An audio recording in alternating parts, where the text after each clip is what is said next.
Hello everyone, आज की इस लेक्चर में हम देखेंगे प्रोबेबिलिटी। तो प्रोबेबिलिटी अगर मैं गेट की बात करूं तो गेट के पॉइंट ऑफ व्यू से आपका मोस्ट इंपॉर्टेंट सब्जेक्ट है राजी। तो प्रोबेबिलिटी से एक क्वेश्चन आएगा ही आएगा, 2 नंबर का क्वेश्चन पूछा जाता है। ठीक है, तो सिंपल सा क्वेश्चन पूछा जाता है, जस्ट आपने बड़े प्यार से इन लेक्चर को समझना है। ठीक है, यहाँ पे भी कोई दिक्कत आती है तो हमारे साथ आपने डिस्कस कर लेनी है या कमेंट सेक्शन में आपने अपना कमेंट लिख देना है। ठीक हुआ। चलिए, तो मुझे एक चीज बताइए, जो प्रोबेबिलिटी होती है that is defined only for the, किसके लिए डिफाइंड होगी? जो चीज होने वाली है। ठीक है, जो चीज मान लीजिए हो चुकी है उसके लिए क्या प्रोबेबिलिटी डिफाइंड होती है? नहीं होती। जैसे फॉर एग्जांपल, आज बारिश होगी या नहीं होगी। ठीक है, आज बारिश होने का कितने परसेंट चांस है, that is the meaning of probability. अगर मान लीजिए बारिश हो रही है तो उसकी प्रोबेबिलिटी क्या होगी? तो उसके लिए हम प्रोबेबिलिटी डिफाइन नहीं होती। ठीक है, क्योंकि वो चीज तो ऑलरेडी हो चुकी है। ठीक है, जो चीज होने वाली है उसके कितने परसेंट चांस होते हैं होने के। ठीक है, that is the meaning of probability. Okay हुआ। तो प्रोबेबिलिटी के अंदर कुछ हम टर्म्स यूज करेंगे, बार बार उस टर्म का जिक्र होगा, इसलिए हम वो टर्म को डिफाइन कर देते हैं। ठीक है, तो सबसे पहला जो इंपॉर्टेंट टर्म है आपका सैंपल स्पेस। तो लिखिए जल्दी से भाई, कुछ थ्योरेटिकल पॉइंट है, इसको खत्म करेंगे फिर हम आगे बढ़ेंगे। तो सैंपल स्पेस के आपके पास, आपके कोई भी एक्सपेरिमेंट जो आप कर रहे हो उसके maximum means all possible outcome क्या है आपकी। ठीक है, उसको हम बोलते हैं राजे सैंपल स्पेस। ठीक है, तो लिख लो the set of all possible outcomes, हाँ जी, ऑफ एन रैंडम एक्सपेरिमेंट। ठीक है, is known as sample space. ठीक है, तो इसके अंदर हमें एक टर्म यूज कर लिया भाई, रैंडम एक्सपेरिमेंट। ठीक है, तो रैंडम एक्सपेरिमेंट का मीनिंग क्या होता है? The experiment whose outcome can not be predicted, उसको हम बोलते हैं ना जी रैंडम एक्सपेरिमेंट। ठीक है, जिसकी हमें आउटपुट क्या होगी हमें नहीं पता। ठीक है, रैंडम एक्सपेरिमेंट मींस, बोलो, the experiment whose outcome can not be predicted.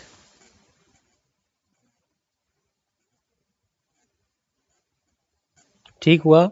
अब सैंपल स्पेस का मीनिंग समझते हैं भाई। किसी भी रैंडम एक्सपेरिमेंट की जो पॉसिबिलिटीज हो सकती हैं, जो जो चीज होने की, उसको हम बोलते हैं राजे सैंपल स्पेस। ठीक है, फॉर एग्जांपल मैं कुछ एग्जांपल आपके साथ डिस्कस कर रहा हूँ। ठीक है, अभी क्वेश्चन कोई भी स्टार्ट नहीं हो रहा, जस्ट आपको मैं कुछ चीजें बता रहा हूँ, जस्ट आपने उसको फॉलो करना है। ठीक है, मान लीजिए आपके पास एक कॉइन है, कॉइन मीन सिक्का है। ठीक है, टॉसिंग आ कॉइन वंस।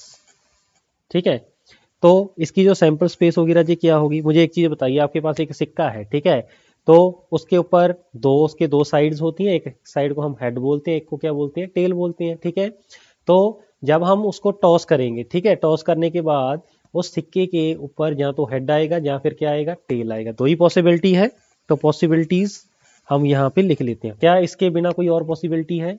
कोई भी पॉसिबिलिटी नहीं है। ठीक है, या तो हेड आएगा या टेल आएगा। ठीक है, दो ही पॉसिबिलिटीज इसके अंदर है, उसको हम बोलते हैं ना जी सैंपल स्पेस। ये एस क्या मेरा सैंपल स्पेस। ओके हुआ। ऐसे ही अगर मान लीजिए मैं बोलूं कि आपके पास जो कॉइन है उसको 2 बार आपने टॉस कर दिया है। ठीक है, टॉसिंग आ कॉइन ट्वाइस, या हम इसको ऐसे भी बोल सकते हैं, एक कॉइन को 2 बार फेंका, या आपने 2 कॉइन को साइमल्टेनियसली फेंक रहे हो। ठीक है, टॉसिंग 2 कॉइन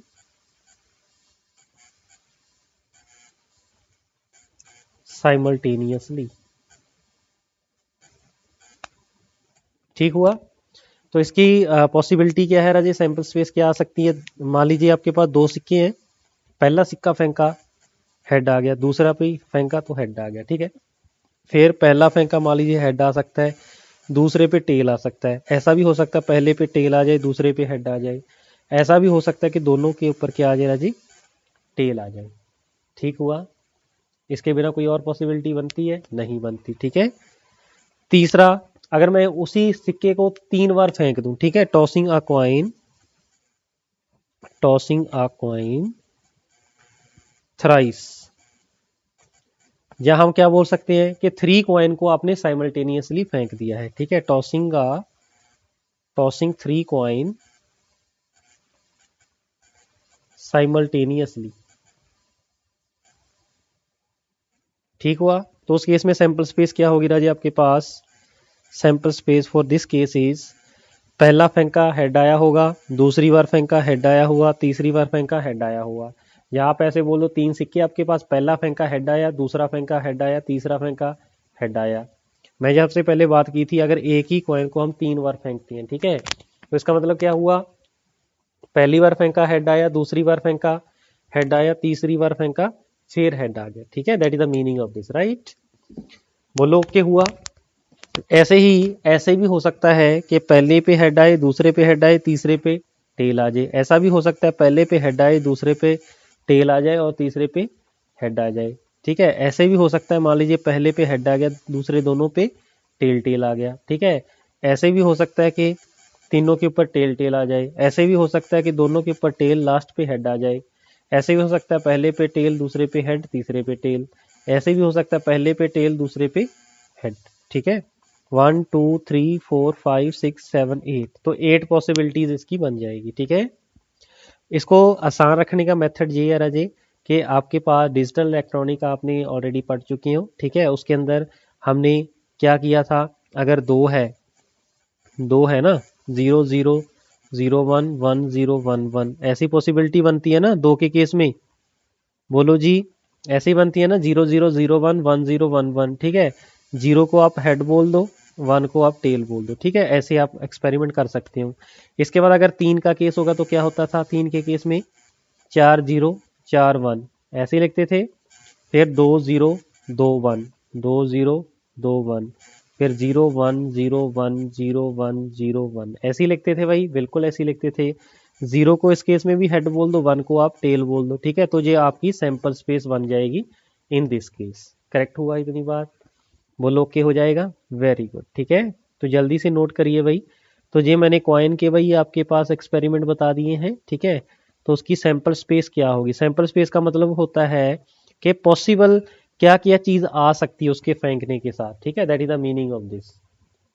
ऐसे ही फोर्थ एग्जांपल अगर मैं मान के चलूं, रोलिंग आ डाइस वंस, डाइस जो आपकी लूडो होती है राजे, ठीक है, उसकी सैंपल स्पेस क्या होती हो सकती है भाई? एक भी आ सकता है, दो भी आ सकता है, तीन भी आ सकता है, चार भी आ सकता है, पांच भी आ सकता है, छह भी आ सकता है। क्या इसके बिना कुछ आ सकता है? बिल्कुल नहीं आ सकता है, ठीक है।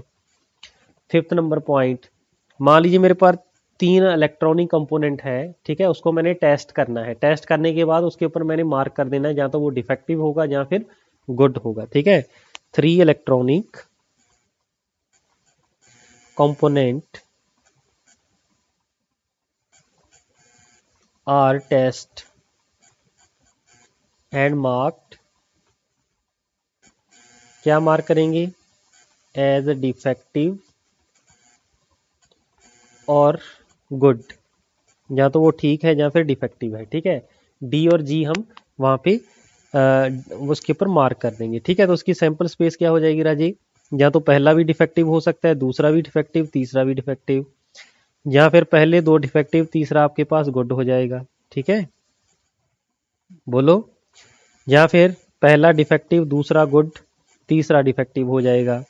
पहला डिफेक्टिव, दूसरे दोनों गुड, या फिर तीनों गुड हो सकते हैं, या फिर पहले दो गुड, तीसरा डिफेक्टिव हो सकता है, या फिर पहला गुड, दूसरा डिफेक्टिव, तीसरा गुड हो सकता है, या फिर पहला गुड, दूसरे दोनों डिफेक्टिव हो सकते हैं, ठीक है। तो ये भाई आपके पास पॉसिबिलिटीज बन जाएगी, ठीक है। चलिए, ऐसे ही आपके पास सिक्स्थ पॉइंट आ जाएगा राजी, ये भी आपका कॉइन की तरह ही बना सकते हो आपको, ठीक है। हेड को आप डिफेक्टिव बोल दो, टेल को आप गुड बोल दो, ठीक है, वैसे आपके पास आ जाएगी, ठीक है। ऐसे ही मान लीजिए मेरे पास एक बॉक्स है, ठीक है। ए बॉक्स कंटेन्स, उसके अंदर मान लीजिए मेरे पास रेड बॉल्स है 5, और मान लीजिए ग्रीन बॉल उसके अंदर है 6 इजिकल टू 6, ठीक है। तो हम बोल रहे हैं कि two balls are randomly picked,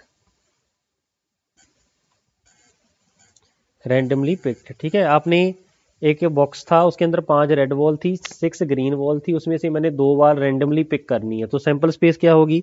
sample space आपके इस स्टेटमेंट से बनेगी, ठीक है। आपने पहले निकाली, मान लीजिए वो रेड आ गई, दूसरी भी क्या आ गई? रेड। जैसे हो सकता है पहली रेड आ जाए, दूसरी ग्रीन ग्रीन आ जाए, जहाँ पहली ग्रीन दूसरी रेड आ जाए, जहाँ फिर दोनों ही क्या आ जाए राजे? ग्रीन, ठीक है। 2 कलर थे ना, रेड और ग्रीन, ठीक है। तो आपकी सैंपल स्पेस इस टाइप से बन जाएगी, ठीक है। आई होप आपको सैंपल स्पेस का कंसेप्ट क्लियर हुआ होगा, ठीक है। सेकंड हम टर्म यूज करेंगे राजे आपकी ट्रायल, ठीक है। तो ट्रायल भी लिखिए भाई।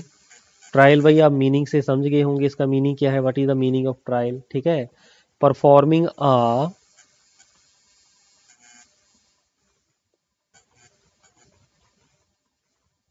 a random experiment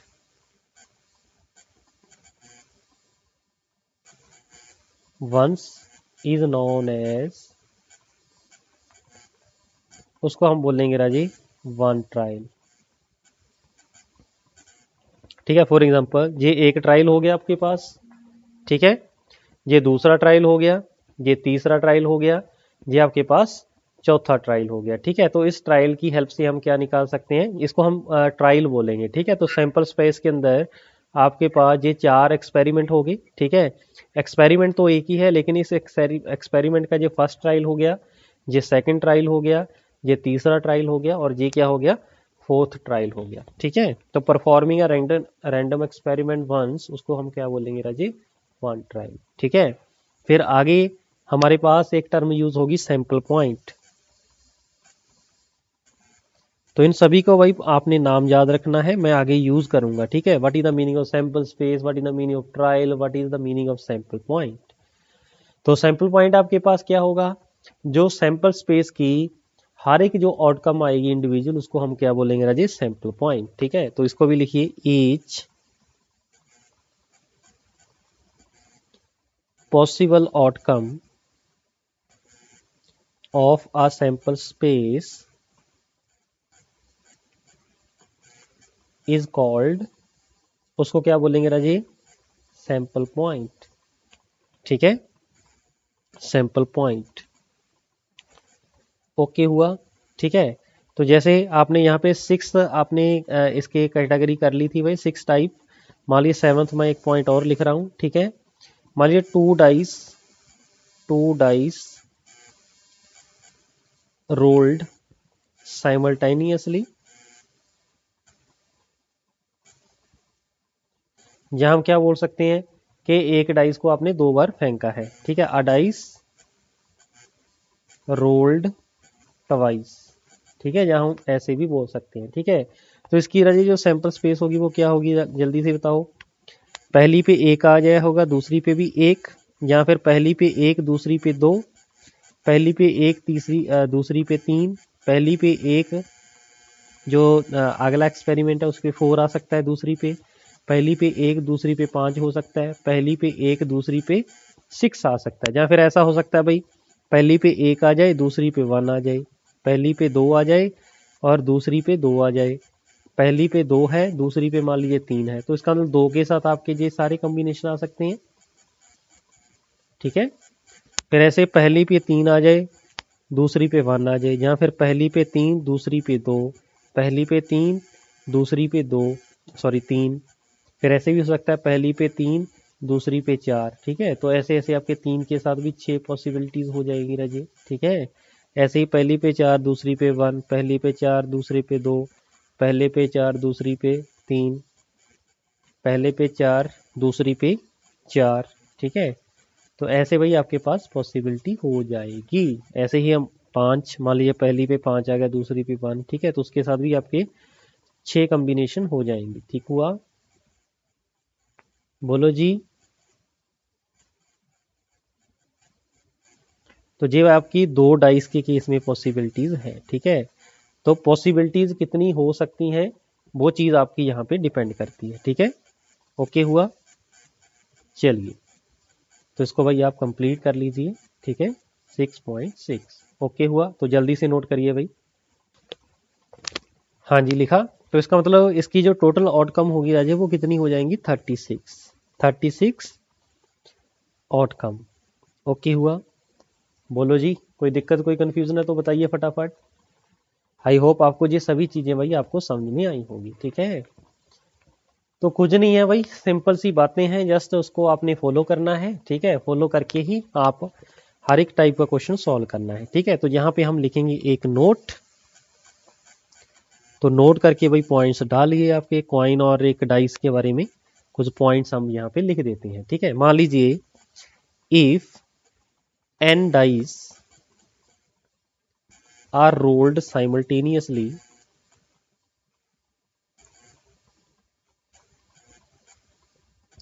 ठीक है, देन उसके जो टोटल नंबर ऑफ आउटकम्स है, total number of outcomes possible, total number of possible outcomes, ठीक है,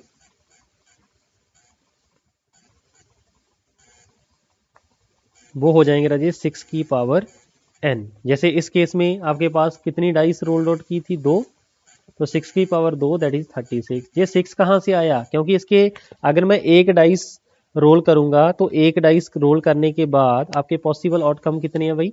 वंस के ऊपर आपके आउटकम है, आउटकम्स कितने हैं राजे? 6 है। ठीक है, अगर इसको 2 बार फेंकूंगा तो 6 की पावर 2। ठीक है, ऐसे ही मान लीजिए एक कॉइन है। ठीक है, एक कॉइन को मैंने एक बार फेंका तो और पॉसिबल आउटकम कितनी है? 2। अगर एक कॉइन को मैंने 2 बार फेंका तो पॉसिबल आउटकम कितनी होगी? 4, मीन्स 2 की पावर 2, ऐसे। ठीक है, तो इसको भी आप भाई पॉइंट में लिखिए। Number 2, if n coins are, if n coins are tossed simultaneously, then total number of possible outcomes क्या आएंगे राजे? outcomes that is equal to 2 की पावर n। ठीक है, तो इसको भाई जल्दी से नोट कर लीजिए। ठीक है, वैसे आपको पता होगा, ठीक है, लेकिन फिर भी मैंने आपको ये नोट्स में ये चीज ऐड करवा दी है। ठीक है जी, चलिए, तो इसके बाद हम टर्म यूज करेंगे राजे आपका म्यूचुअली एक्सक्लूसिव सैंपल पॉइंट्स। ठीक है, तो लिखिए नेक्स्ट, म्यूचुअली, MTUALLI,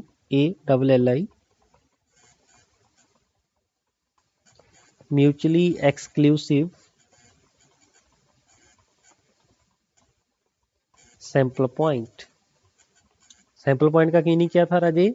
आपकी each possible outcome of your sample space is known as sample point. ठीक है, तो म्यूचुअली एक्सक्लूसिव का मीनिंग राजे ये होता है कि आपके दो इवेंट, सॉरी, जो आपके दो सैंपल पॉइंट है जो एक साथ इकट्ठे नहीं हो सकते, उसको हम बोलते हैं राजे म्यूचुअली एक्सक्लूसिव सैंपल पॉइंट। जैसे आपका एक कॉइन है, ठीक है, एक कॉइन का एक बार टॉस किया तो हेड आ सकता है और टेल भी आ सकता है। ठीक है, ऐसा हो सकता है कि दोनों एक साथ आ जाएं, ऐसा नहीं हो सकता। इसका मतलब हेड और टेल आपका सैंपल पॉइंट है, दोनों सैंपल पॉइंट है।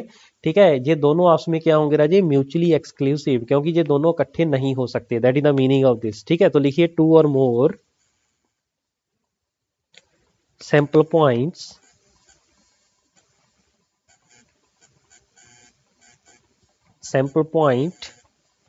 which cannot be occur simultaneously।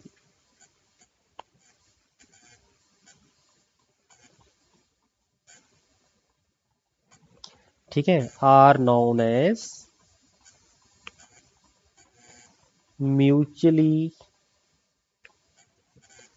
Exclusive sample point. ठीक हुआ? जैसे फॉर एग्जांपल मैं यो अपने किए थे, आपने जितने भी आपके पास सैंपल स्पेस बनाई थी उसके ऊपर आता हूं भाई। तो मुझे एक चीज बताइए, इसको मैं अलग कलर के पेन से लिख देता हूं भाई। ये जो आपके पास एक बार हेड आया है, ठीक है, इस सैंपल स्पेस की मैं बात कर रहा हूँ। एक बार हेड आया है, एक बार क्या आया? टेल आया है। ठीक है, एक कॉइन को आपने फेंका, ठीक है, टॉस करने के साथ हो सकता है पहले हेड आ जाए, फिर क्या आ जाए? टेल आ जाए। ठीक है, तो क्या ऐसा पॉसिबल है दोनों एक साथ आ जाए? नहीं आ सकते। इस एक को हम बोलते हैं राजे सैंपल पॉइंट। ये भी एक सैंपल पॉइंट है, ये भी एक सैंपल पॉइंट है। इसका मतलब ये दोनों क्या होंगे राजे? दोनों सैंपल पॉइंट आपके हैं म्यूचुअली एक्सक्लूसिव। ठीक हुआ, ये सभी के सभी क्या जी आपके आपस में म्यूचुअली एक्सक्लूसिव है सैंपल पॉइंट। ठीक है, पहले पे हेड आ गया, दूसरे पे हेड आ गया। ठीक है, क्या ऐसा हो सकता है कि जे वाला सैंपल पॉइंट और जे वाला सैंपल पॉइंट आपस में इकट्ठे आ जाएं? ऐसा पॉसिबल नहीं है। इसका मतलब ये सभी के सभी आपस में क्या होंगे राजे? Mutually exclusive sample point. ऐसे भाई आपके पास जे है, ठीक है, ऐसे ही आपके इस केस में है। सभी के सभी जितने आपके पास हैं वो आपस में क्या म्यूचुअली एक्सक्लूसिव है। मुझे एक चीज बताइए, ये 1 2 3 4 है, एक डाइस है, ठीक है, एक डाइस के ऊपर एक बार तो एक आ जाए, उसी टाइम पे दो आ सकता है? ऐसा पॉसिबल नहीं है। इसका मतलब ये भी आपके सभी के सभी जो सैंपल पॉइंट है these are the mutually exclusive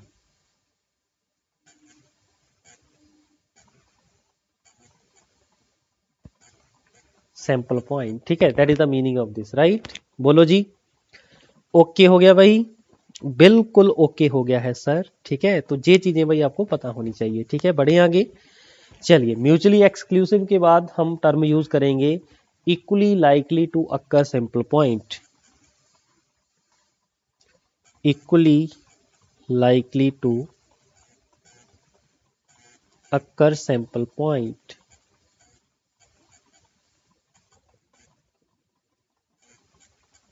हाँ जी, इसका मीनिंग क्या है?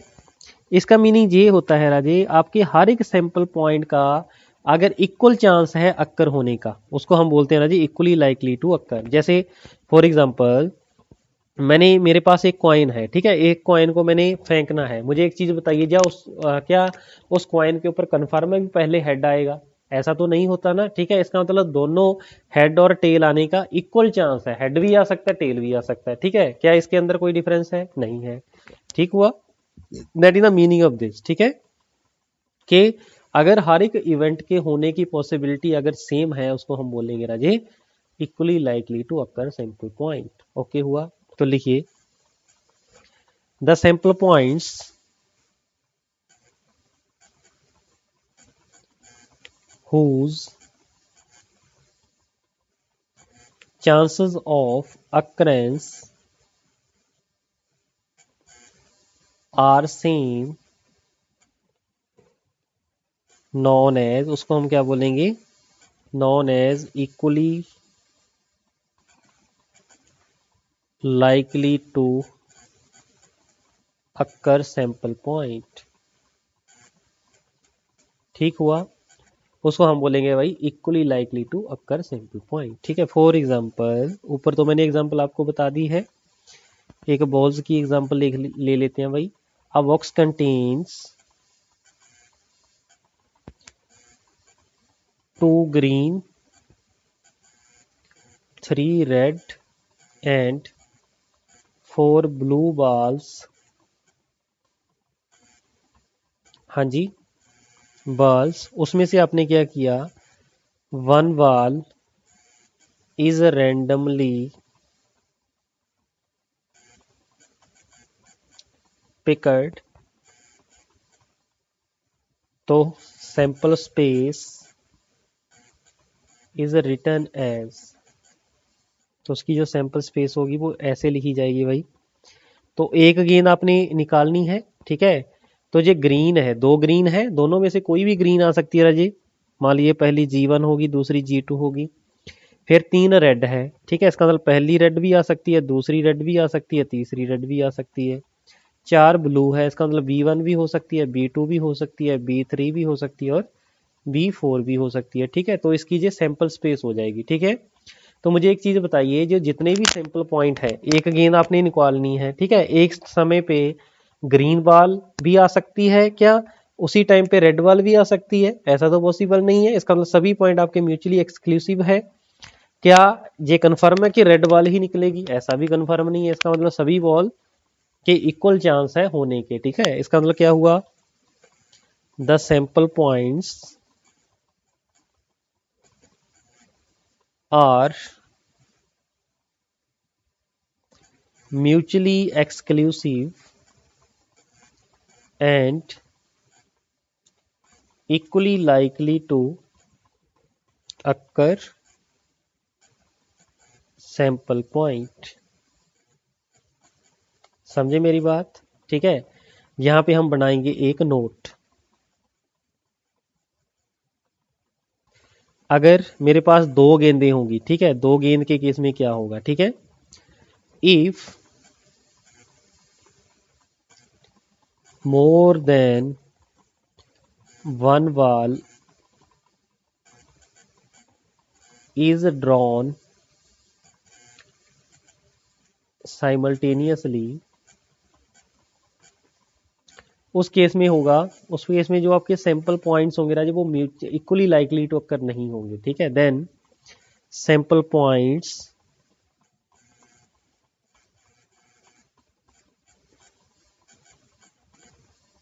Are not equally likely to occur. Okay हुआ? तो जे भाई आप यहाँ पे पॉइंट आप डाल लेना। ठीक है, चलिए तो नेक्स्ट हम यूज करेंगे टर्म आपका इवेंट। इवेंट का क्या मीनिंग होता है? ठीक है, तो इवेंट कुछ नहीं होता राजी, आपकी कोई भी आपके पास क्वेश्चन हो उसके अंदर आप कोई भी अपनी तरफ से स्टेटमेंट बना सकते हो जो आपके उस क्वेश्चन को रिलेट करे। ठीक है, उस स्टेटमेंट के ट्रू होने के कितने चांस है, that is the meaning of this. ठीक है, तो लिखिए, मैं एग्जांपल से बताऊंगा आपको, एक एक चीज क्लियर करवाऊंगा। ठीक है, an event is just a statement whose chance of being true are to be found। ठीक हुआ? आगे लिखिए, with respect to sample space, with respect to a sample space we can define any number of events. कितने भी आप events बना सकते हो। ठीक है, लेकिन वो आपके सैंपल स्पेस के बाहर नहीं होने चाहिए। ठीक है, तो लिखिए next, an event is the set of all sample point of a sample space. देखो मीनिंग समझ में आ रही है ना, देखो मैं टर्म जो यूज कर रहा हूं आपको जी अब क्लियर है। ठीक है, sample space S for which the statement of event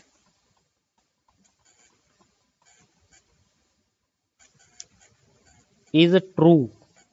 ठीक है, फॉर एग्जाम्पल, अब एग्जाम्पल से देखते हैं what is the meaning of this. ठीक है, चलिए, तो मान लीजिए मेरे पास 3 कॉइन है, उसको मैंने साइमल्टेनियसली फेंक दिया है। ठीक है, 3 कॉइन आर टॉस्ड साइमल्टेनियसली। ठीक है, तो इस केस में जो मेरी सैंपल स्पेस होगी राजी वो क्या होगी, पहले पे हेड, दूसरे पे हेड, तीसरे पे हेड, पहले पे हेड, दूसरे पे हेड, तीसरे पे टेल। यहाँ पे हेड टेल हेड ऐसे भी हो सकता है। ठीक है, हेड टेल टेल। ठीक है, ऐसे भी हो सकता है, चारों पे टेल, ऐसे भी हो सकता है कि 2 पे टेल 1 पे हेड, ऐसा भी हो सकता है 1 पे टेल हेड टेल। ठीक है, ऐसा भी हो सकता है टेल हेड हेड। ठीक है, आई थिंक सभी केस आपके इसके अंदर कवर हो गए हैं। ठीक है, तो इसके अंदर इवेंट देखिए, मैं इवेंट देखिए सैंपल स्पेस के साथ कैसे बना सकता हूँ। मान लीजिए पहला इवेंट मैंने बनाया, एग्जैक्टली इवेंट कैसे बनाना वो क्वेश्चन के अकॉर्डिंग आपको आएगा। ठीक है, लेकिन मैं जस्ट आपको इवेंट बनाना बता रहा हूँ। ठीक है, कैसे बना सकते हो, एग्जैक्टली 3 हेड। ठीक है, एग्जैक्टली 3 हेड में कौन सा आ जाएगा राजे, कि तीनों पे ऊपर हेड आ जाए। ठीक है, इसका मतलब ये इसके अंदर आ जाएगा ऑटोमेटिकली। ठीक है, ये मैं वैसे लिख रहा हूँ, वैसे आप नहीं लिखना है। ठीक है, समझाने के लिए मैं बता रहा हूँ, ये जो आपका इवेंट आया है इसके अंदर कौन सा सैंपल पॉइंट आएगा, दिस आ जाएगा। ठीक है, अगर आपसे मैं बोल दूं फर्स्ट हेड अक्कर,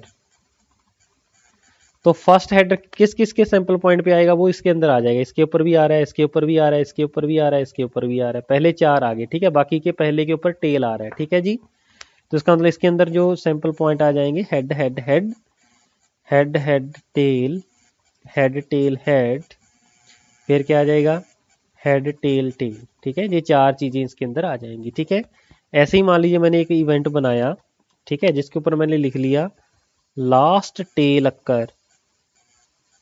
तो जो आपकी सैंपल स्पेस है राजी, उसमें से हम जिसके ऊपर लास्ट पे टेल आएगा उसको हम पिक कर लेंगे। ठीक है, तो एक तो जे हो जाएगा, एक जे हो गया, जे हो गया और एक जे हो गया। ठीक है, चार चीजें इसके अंदर आ जाएंगी। तो head head tail, head tail tail, ठीक है, देन टेल हेड टेल, और क्या रहेगा भाई, ट्रिपल टी। ठीक हुआ, तो ये चीजें भाई इसके अंदर आ जाएंगी। अगर मैं आपसे एक इवेंट और बनाऊं E4, ठीक है, मैं बोल दूं एट लीस्ट, कितने भी आप इवेंट्स बना सकते हो, ठीक है, एट लीस्ट 2 हेड अक्कर। ठीक है, मान लीजिए मैंने स्टेटमेंट दिया आपके पास भी कम से कम, एट लीस्ट कम से कम 2 head occur. At least 2 head का मीनिंग भाई अभी से समझ लो, ये टर्म बार बार यूज होगी। एट लीस्ट 2 का मतलब ये है कम से कम 2 तो होने चाहिए, ज्यादा कितने भी हो। ठीक है, इसमें मैक्सिमम कितने हो सकते हैं, ज्यादा 3, क्योंकि 3 बार फेंक रहे हूं। ठीक है, तो इसका मतलब इसके अंदर क्या आएगा भाई, एट लीस्ट 2 हेड अक्कर। ठीक है, मीन्स कम से कम 2 तो हो, 2 से ज्यादा कितने भी, 2 से ज्यादा ये भी इसके अंदर आ जाएगा, ये 2 वाला केस आ गया। और है किसके अंदर, इसके अंदर 2 है। ठीक है, तो इसका मतलब यहाँ पे हमारे पास जो सैंपल स्पेस बनेगी उसमें से जो आपका E4 इवेंट आएगा उसके अंदर क्या आ जाएगा भाई, head head head, head head tell, next क्या है, head tail head, tail head head. ठीक है, ये चीज भाई आपकी आ जाएगी। ठीक हुआ, ऐसे ही हम क्या करेंगे, एक और स्टेटमेंट लेंगे E5 सपोज। ठीक है, तो E5 में मैंने लिख लिया एट मोस्ट। मैं ऐसे आपका ये चीज जो बता रहा हूं ना, इसका मीनिंग आपका बहुत काम का आएगा। ठीक है, जैसे एट लीस्ट वर्ड यूज कर लिया, अब हम यूज कर रहे हैं एट मोस्ट 1 हेड अक्कर्स। ठीक है, तो एट मोस्ट का मीनिंग क्या होता है, एट मोस्ट का मतलब होता है ज्यादा से ज्यादा एक हेड, कम कितने भी हो। ठीक है, तो एक हेड कम, सबसे कम कितने हो जाएंगे भाई, कोई भी हेड ना आए, मीन सभी टेल हो। ठीक है, that is the meaning of this. ठीक है, तो अगर मैं यहां से बोलूं एट मोस्ट 1 हेड, ज्यादा से ज्यादा एक हेड होना चाहिए, कम कितने भी, तो एक तो जे हो जाएगा, एक जे हो जाएगा, एक हेड वाले आपने उठा लेनी है। ठीक है, तो बाकी सभी जगह पे कितने आ रहे हैं भाई, एक से ज्यादा आ रहे हैं। ठीक है, तो इसका मतलब इसके अंदर कितने आ जाएंगे, 4 आ जाएंगे। हेड टेल टेल, अगला कितना है, टेल टेल टेल, नेक्स्ट कितना था, हेड टेल टेल, ये तो हो गया। एक था टेल टेल हेड। ठीक हुआ, एक आपके पास हो जाएगा राजे tell head tell.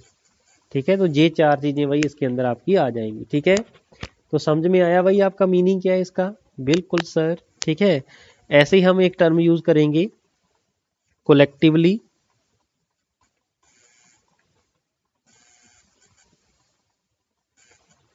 Collectively exhaustive event.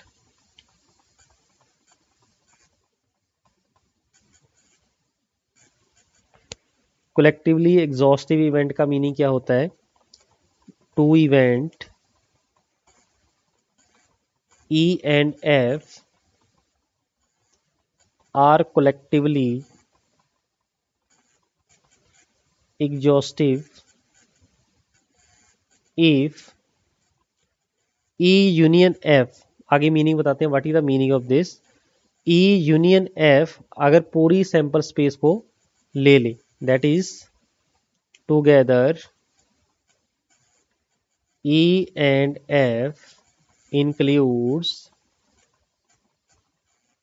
all possible outcome। ठीक है, तो P E union F, probability of E union F, that is the probability of sample space. सभी पॉइंट आगे, तो सभी पॉइंट के केस में इसका प्रोबेबिलिटी 1 हो जाएगा। ठीक है, आगे बताऊंगा प्रोबेबिलिटी कैसे निकालनी है। ठीक है, हाँ जी, तो यहां तक घबराना नहीं है। ठीक है, बड़े प्यार से हर एक चीज को सीखना है। ठीक है, आगे हम लिखेंगे इम्पॉसिबल इवेंट।